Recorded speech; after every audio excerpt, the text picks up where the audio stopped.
l'AOC Châteauneuf-du-Pape, quelques domaines soucieux de leur impact environnemental ont réinitialisé il y a quelques années la démarche d'éco-pâturage. C'est un éleveur du secteur, M. Tramier, qui a été le premier à les accompagner. Pour ce berger, les 3 mois d'hiver passés au sein des vignes, donc environ de décembre à février, lui permet d'économiser ses prairies pour la période d'agnelage avant d'emmener les brebis dans les alpages durant l'été. Les domaines voisins n'ont pu que constater l'efficacité du travail et le bouche à oreille n'a pas tardé à faire son effet. On estime qu'un troupeau de 300 bêtes peut paître 1 hectare et demi par jour. Néanmoins, le déplacement des troupeaux, le déplacement des filets est un travail très chronophage pour le berger. C'est pourquoi, à la Maison des Vignerons de Châteauneuf-du-Pape, nous avons pensé qu'il serait intéressant de regrouper les demandes afin de créer des circuits, des îlots intéressants et ainsi de développer et d'optimiser ce partenariat de bonne entente.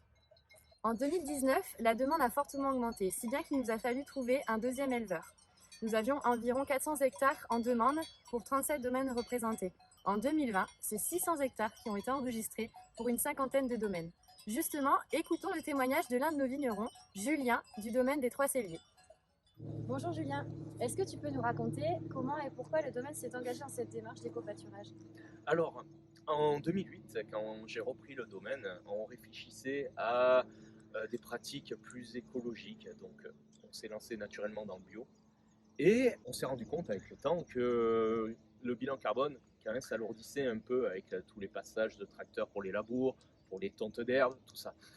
On s'est demandé comment réduire ce bilan carbone. Et du coup, l'éco-pâturage fut un des leviers qui nous a permis de réduire.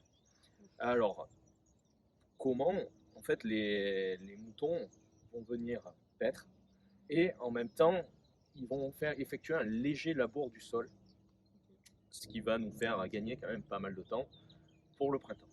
Oui, du coup, ça te laisse une herbe plutôt rase là, c'est ça? Plutôt rase, là ça fait déjà quasiment un mois qu'ils sont passés et l'herbe reste quand même assez rase. D'accord. Il y a aussi un autre avantage à les faire passer, c'est que ça va forcément nous mettre un peu de fumure au sol. Après, ce qu'il faut savoir, c'est qu'on ne peut pas les faire passer comme ça. Il faut faire gaffe, entre autres, aux sarments qui vont être mis au sol parce qu'on est en pleine période de taille. Il ne faut pas les éparpiller de partout. Il vaut mieux avoir des fagots pour qu'ils puissent paître tout autour. Et le fait que sur des sols trop détrempés, s'ils y passent forcément, ça va tasser le sol. Les bergers, ils m'ont dit aussi qu'ils ne rentraient pas dans les parcelles où il y avait trop de lampourdes. Tu peux nous expliquer ce que c'est?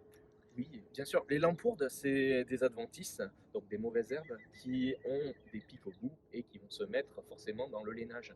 Et ce qui peut abîmer le lainage, je comprends qu'ils ne veuillent pas les mettre. Et si on peut faire un petit bilan, du coup, qu'est-ce que tu dirais? Je me trouve très chanceux de pouvoir participer à l'éco-pâturage. Ça me fait gagner du temps. Et c'est toujours bénéfique pour le sol. Okay. Merci Julien pour ton témoignage. Vous l'aurez compris, ce partenariat de bonne entente est une belle opportunité pour chacun. Dans un contexte où les vignerons sont de plus en plus soucieux de leur impact environnemental, cette démarche est amenée à se renouveler et à se développer d'année en année.